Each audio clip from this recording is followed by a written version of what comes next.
She thinks the mainstream media is already in her thrall and her corner. They should challenge that by not covering her rallies. Don't set up your camera next time. As Vice President Harris continues to dominate the current state of the 2024 election, multiple top Trump advisors, including his own vice presidential running mate, are publicly pleading with the mainstream media to be more critical of the vice president, and their begging is hilarious, and we have to talk about it. But before we do, if you end up liking this video and you want to support the channel, please be sure to hit the like, subscribe, and alert bells before you go. All right, friends, as you know, much of this channel is fueled by Schadenfreude. I think we're perfectly entitled to it. MAGA Republicans have coarsened the political discourse. Donald Trump is the most toxic political figure, certainly in modern history, if not all of U.S. history. And they benefit from so many things. They benefit from a turnkey propaganda machine in terms of legacy media, particularly Fox News, the biggest piece of mainstream media. Alternate right-wing media dominates left-wing media. Tim Pool, Steven Crowder, Daily Wire, and all its constituent contributors like Ben Shapiro, Matt Walsh, etc. and so forth, Jordan Peterson. The odds are stacked against us with respect to the media. You also have political affirmative action in the form of the Electoral College, which enables them to be competitive in presidential elections when they would not otherwise be. The Senate is disproportionately rigged to favor rural, smaller conservative states. Gerrymandering helps give Republicans a fighting edge in the House of Representatives, etc. and so forth. They have so many advantages. And so it's funny that even despite these things, they very often lose elections, and they can't help but whine and complain that they only have a 99% advantage institutionally rather than a 100% advantage. And so with that in mind, I want to play you some clips, starting with Kellyanne Conway on the Fox Propaganda Network. She's a Fox News contributor.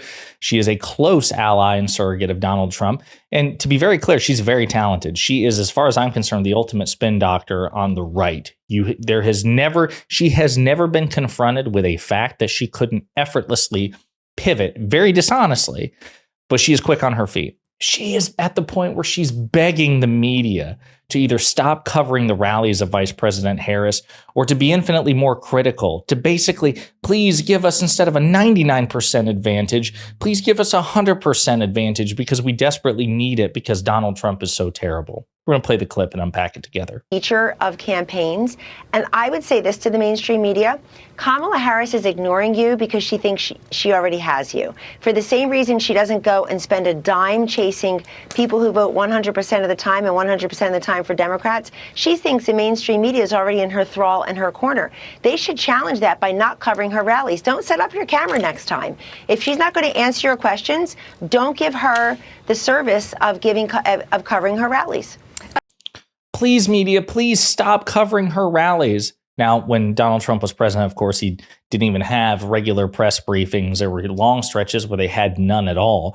Please, we need you, media, to stop covering the vice president when it's favorable. And then when it's not favorable, you need to put her under a microscope. Super pathetic that Kellyanne Conway is reduced to groveling in this way. Other top Trump advisor is also another Fox News host, Sean Hannity, a close confidant of Donald Trump. He's furious with how Governor Tim Walz, the vice president's running mate, is being treated, coddled, he says, by the mainstream media. The coverage of the National Guard and George W. Bush, their reporting was wrong. It looks like, based on them changing the website, everybody else has the story right, except the media won't cover it. You know, instead, what are we getting? Coverage from this, like from Politico. Quote, male politicians, they're usually terrible at dressing down, but Tim Walz is one of the few that can actually pull it off. And this coverage. So funny that Sean Hannity, of all people, Sean Hannity, perhaps the ultimate and most outspoken Trump propagandist at the Fox Propaganda Network, somebody who's never been critical of Donald Trump or the Trump administration or really the Republican Party writ large, unless the Republican Party is in conflict with Trump, and then he'll offer tepid criticism of the rest of the GOP. But he's upset that Politico and other media outlets are not critical enough in his estimation of the vice president. Now, of course, as we've discussed on this channel repeatedly, Democrats are graded much more harshly by the media and scrutinized much more harshly than Republicans. Donald Trump and Republicans are constantly graded on a curve, not just by Hannity and Fox and the Daily Wire and Tim Pool and Steven Crowder and Jordan Peterson and Ben Shapiro and all those, but also the mainstream media. We've covered how the New York Times is disproportionately critical of President Biden's cognitive state, for example, compared to Donald Trump's, or, a various Biden-related scandal compared to Trump's, how there is a staggering asymmetry even among the mainstream media. We've covered and given a litany of examples, but Sean Hannity says that's not enough. You have to be completely criticism-free of Donald Trump and dedicate 100% of all your ire and wrath onto the Democrats. And it's not just Sean Hannity. J.D. Vance, who would be Trump's second in command in a Trump White House, his vice president, the heir apparent to MAGA, he also called out the media because, of course, J.D. Vance is quite frankly not having a good time in the media, even though Republicans are graded on a curve. He is so unlikable. He is so unpopular. He has the lowest favorability rating of any vice presidential candidate in recorded history. He's seen as a weirdo, a mimetic weirdo who's constantly made fun of and satirized. He's too much of a snowflake. He can't handle it. And so there again, he basically begs the media to stop picking on him and pick exclusively on the Democrats. I think that you guys have got to do a better job at actually forcing Kamala Harris to answer questions. This is a person who's been the presumptive Democrat nominee for 16 days. She hasn't taken a single real question from a reporter. The American people deserve to get to know the people who want to lead them. And I think it's shameful for Kamala Harris, but increasingly for the media, that she's taking a basement strategy of running from reporters instead of getting in front of them, answering tough questions about her record, and letting the American people know who she is. President Trump and I take hostile questions. We take non-hostile questions. We get out there and talk to people because we respect the American people enough.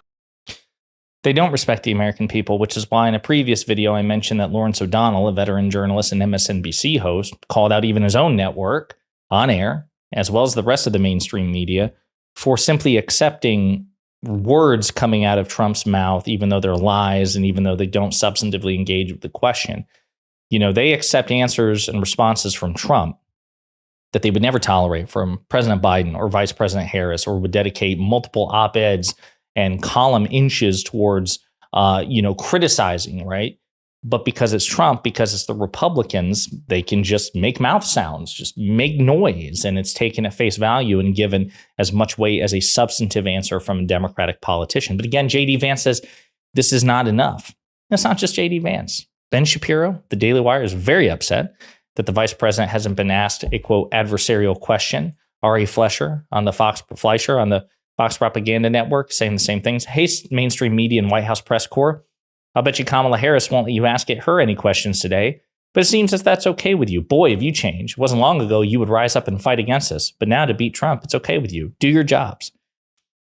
What's interesting about this is, again, I do believe that the press, liberal press, right-wing press, mainstream press, should have something of a respectful but adversarial relationship, an adversarial posture with politicians. I like the British approach. Mehdi Hasan, James O'Brien, even Andrew Neil of the BBC, a right-winger. His approach is, hey, if you're in front of me, no matter who you are, my goal is to play the devil's advocate. I'm going to ask challenging questions. It's not going to be a softball. Even Piers Morgan, as much as I criticize him, when it comes to foreign policy, he knows how to ask adversarial and tough questions. Now, he doesn't do it on the subject of Trump and Republicans. 99 times out of 100, it's a softball interview. But the bottom line is he knows how to do it. And I don't mind that being dedicated towards a Democratic Party, Democratic politicians. I think even Democrats should be made to answer tough questions. But the whining and the snowflakery and the hypocrisy coming from right-wingers, conservatives, and Republican politicians when they're graded on such a curve by the media, when the media is so predisposed against Democrats. Again, you have the most powerful media interests are ideologically right-wing. Fox is more powerful and popular and successful than CNN, MSNBC. They're ideologically right-wing. An alternate media, again, I gave you the examples, the Daily Wire, Ben Shapiro. I mean, if you stack up all the big names on the left or liberal media, David Pakman, Brian Tyler Cohen, Midas Touch, the Young Turks, whatever, and you compare them to what's on the right simply has greater numbers, greater reach, greater funding. Prager University, all the others. They're ideologically right-wing, so the thumb is already on the scale disproportionately in favor of the right. So for me, it's like, man, all the advantages you have and all the curves you're graded on by the press, and you're upset that the vice president is truly, and this is what she's doing, it's a tactical decision. Right now, the momentum is behind Vice President Kamala Harris, and so she's not taking a risk by sitting down and having a potentially adversarial interview with the media. Why should she? In principle, I'd agree, but it's very shrewd tactics, politically speaking, and any politician would do it, including the Republicans. They have done it, and now they're complaining about it. The vice president will eventually sit down with interviewers.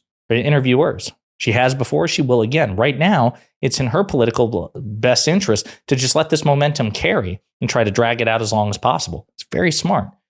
Again, I have a problem with the media holding people's feet to the fire, but they should hold everybody's feet to the fire. There should be the same standard applied to everybody.